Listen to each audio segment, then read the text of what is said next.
आपण सगळ्यांनीच एका माकडाच्या पिल्लाची गोष्ट ऐकली असेल. एक माकडाचं पिल्लू असतं आणि त्याला भिंत चढायची असते. तर त्या भिंतीच्या खाली बसून ते विचार करत असतं की ही भिंत मी चढू शकेल का?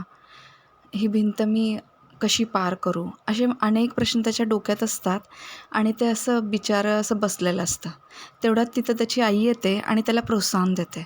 मग ते एक प्रयत्न करतं वरती चढण्याचा, खाली पडतं, दुसऱ्यांदा प्रयत्न करतं, खाली पडतं. असे अनेक प्रयत्न केल्यानंतर सरतेशेवटी ते भिंतीवरती चढतं. कुठलीही नवीन गोष्ट किंवा व्यवसाय सुरू करण्याआधी आपल्याही मनामध्ये असंख्य प्रश्न भेडसावतात की मला हे करता येईल का? मला हे जमेल का? आणि मी सुरुवात कशी करू? आर्थिक सामर्थ्यवान होण्यासाठी लेखकांनी 10 पायऱ्या दिलेल्या आहेत. त्या 10 पायऱ्या आपण या प्रकरणात पाहणार आहोत. त्याचबरोबर सुरुवात कशी करायची हेही आपण या प्रकरणात पाहणार आहोत. Hello everybody, welcome back to our channel Overlook in Books. Stay tuned with me. If you are new to this channel, please subscribe the channel, like and share the video. Do not forget to click on bell icon to get notification of more informative videos. मी सुरुवात कशी करू या प्रश्नाचं थेट उत्तर देण्याऐवजी आपण थोडा विचार करूयात. आपण बाईक शिकतो तेव्हा सुरुवातीला आपल्याला त्याचं बॅलन्सिंग करणं जमलं पाहिजे.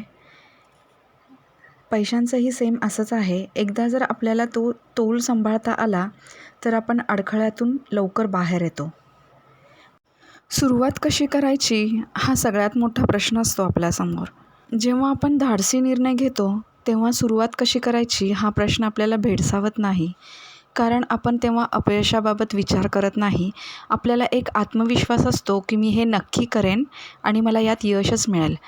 तेव्हा आपल्याला यश किंवा अपयशाची पर्वा नसते. तेव्हा आपण सुरुवात करायला घाबरत नाही. खूप काम करा, पैसे मिळवा आणि खर्च करा. पैसे कमी पडले तर ते उसने घेता येतात, हेच आपल्याला आणि आपल्या मुलांना आजही शिकवलं जात आहे. आपल्या आर्थिक बुद्धिमत्तेला जागं करण्यासाठी लेखकांनी 10 पायऱ्या दिलेल्या आहेत. नंबर 1, तुमच्याकडे खरंच एखादं प्रबळ कारण नसेल तर श्रीमंत होण्याच्या मार्गावर जाणं खूपच नंबर 1, मोठं आणि प्रबळ कारण. तुमच्याकडे खरंच एखादं प्रबळ कारण नसेल तर श्रीमंत होण्याच्या मार्गावर जाणं खूपच अवघड आहे. नंबर 2, मी रोज निवड करतो. निवडीचं सामर्थ्य. आपल्याला स्वतंत्र देशात का राहायचं असतं? कारण आपल्याला निवडीचं स्वातंत्र्य हवं असतं. आपण कोण आहोत याचं प्रतिबिंब आपल्या खर्च करण्याच्या सवयीत पडलेलं दिसतं. बहुसंख्य लोक श्रीमंत न होण्याचीच निवड करतात. निवडीचं हेच तर सामर्थ्य आहे. लेखक म्हणतात, मी श्रीमंत होण्याचीच निवड करतो आणि ही निवड मी रोज करतो. आपण प्रथम शिक्षणात गुंतवणूक केली पाहिजे. वास्तवात आपलं मन हीच आपली खरी मालमत्ता आहे. मन हेच अतिशय शक्तिशाली साधन आहे आणि त्यावर आपली पूर्ण सत्ता असते. बहुसंख्य लोक कशाची निवड करतात आपण एका उदाहरणातून पाहूयात. लेखकांची एक श्रीमंत मैत्रीण आहे. तिच्या घरी चोरी झाली. चोरांनी तिचा TV आणि VCR चोरून नेला.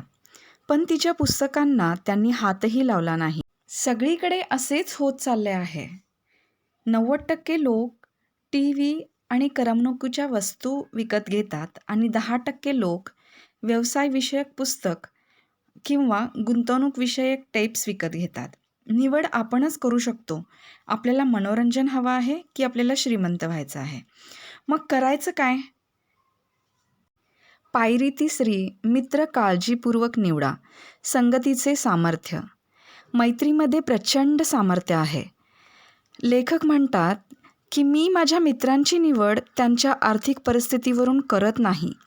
माझे काही मित्र गरीब राहण्याची शपथच घेतल्यासारखे वागतात आणि काही मित्र वर्षाला लाखो डॉलर्स कमवतात.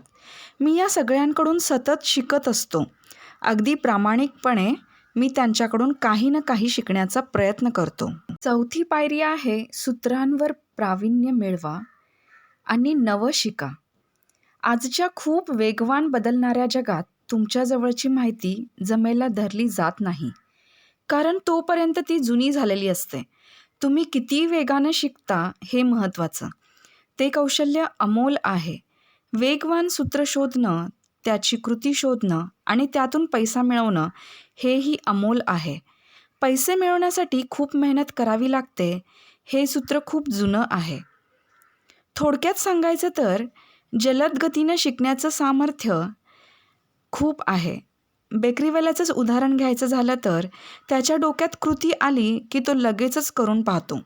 पैसे मिळवण्याबाबतीतही हेच उदाहरण लागू होतं. तुम्ही ज्याचा अभ्यास करता तेच होता. पायरी नंबर 5, प्रथम स्वतःला पैसे द्या. याचाच दुसरा अर्थ आहे स्वयंशिस्त. तुम्ही जर स्वतःवर ताबा मिळवू शकत नसाल तर श्रीमंत होण्याचा प्रयत्न करू नका. पैसे गुंतवावेत, पैसे मिळवावेत आणि पैसे उधळावेत याला काहीच अर्थ नाही. बहुतेक सारे लॉटरी विजेते लक्षावधी मिळवल्यानंतर काही काळातच मूळच्या ठिकाणावर येतात. ते या स्वयंशिस्तीच्या अभावामुळेच.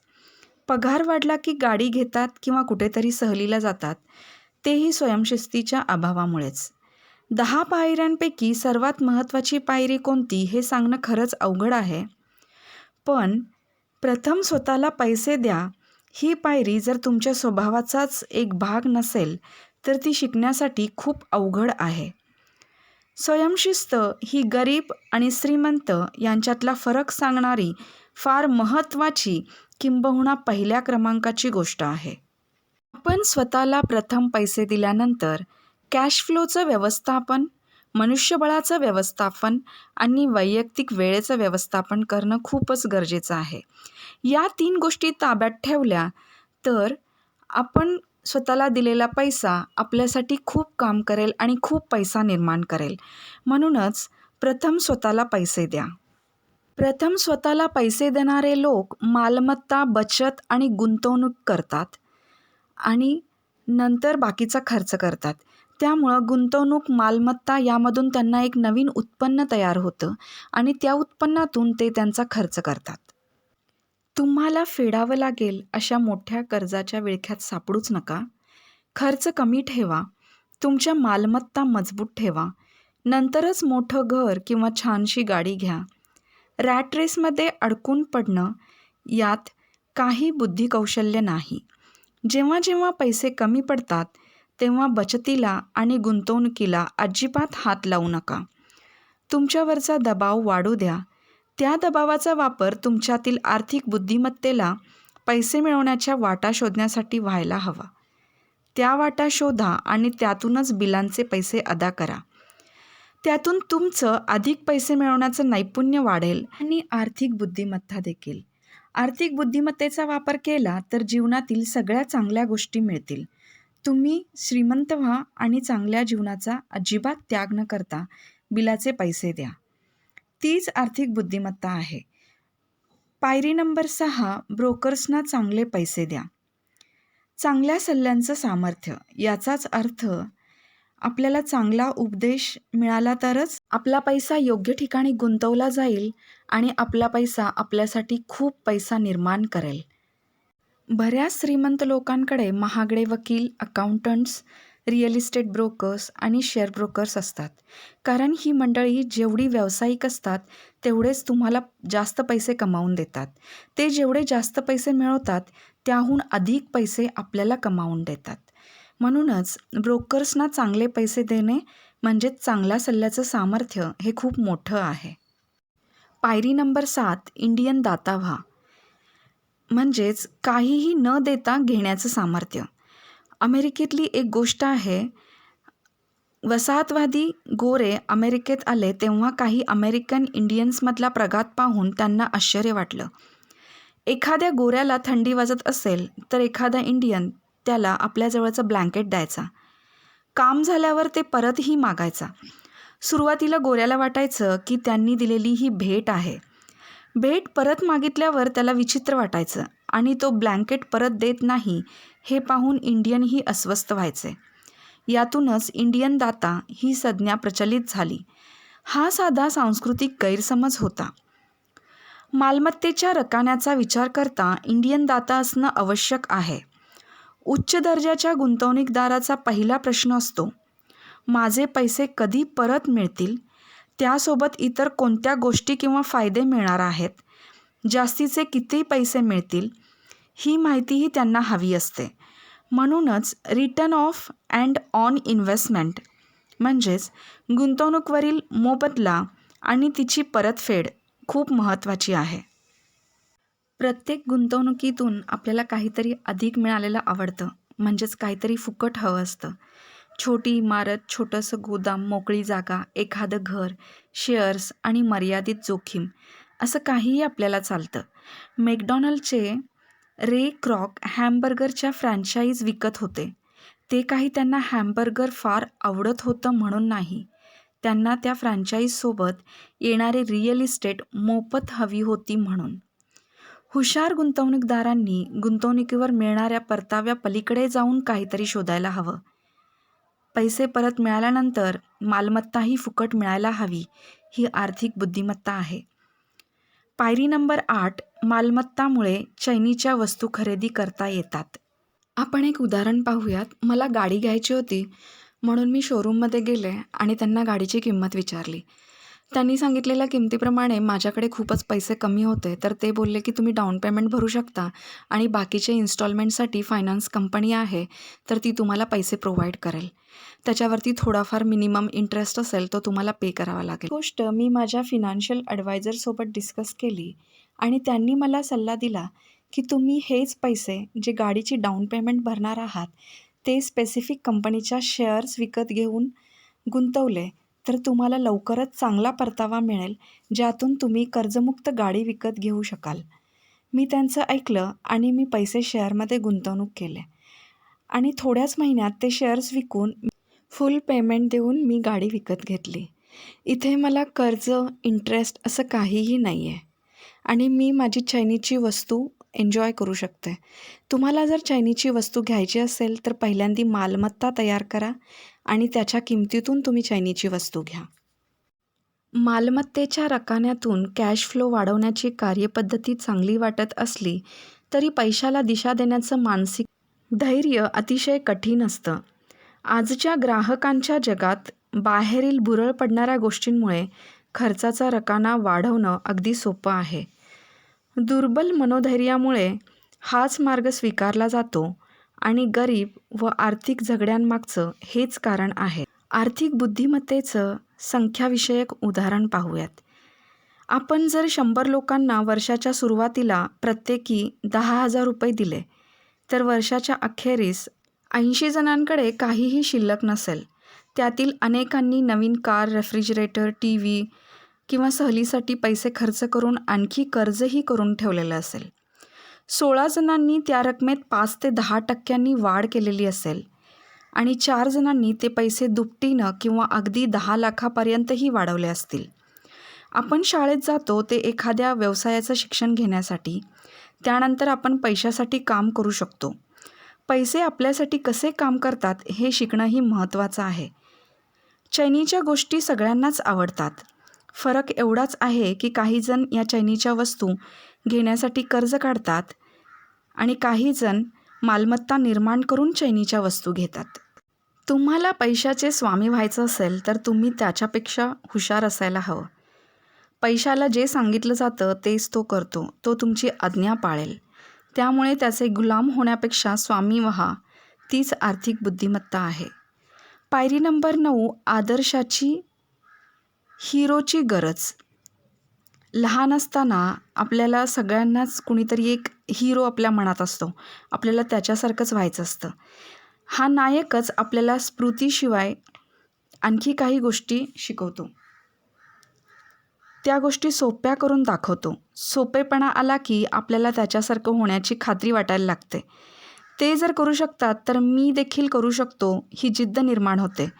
जेव्हा आपण गुंतवणुकीविषयी बोलतो तेव्हा बहुसंख्यांना ते अवघड वाटायला लागतं. त्यामुळेच समजावून सांगण्याच्या फंदात पडण्यापेक्षा सोपं करून दाखवणाऱ्या नायकांचा शोध घ्या. पायरी नंबर 10, शिकवा म्हणजे तुम्हाला मिळेल. देण्यातून मिळणारं सामर्थ्य.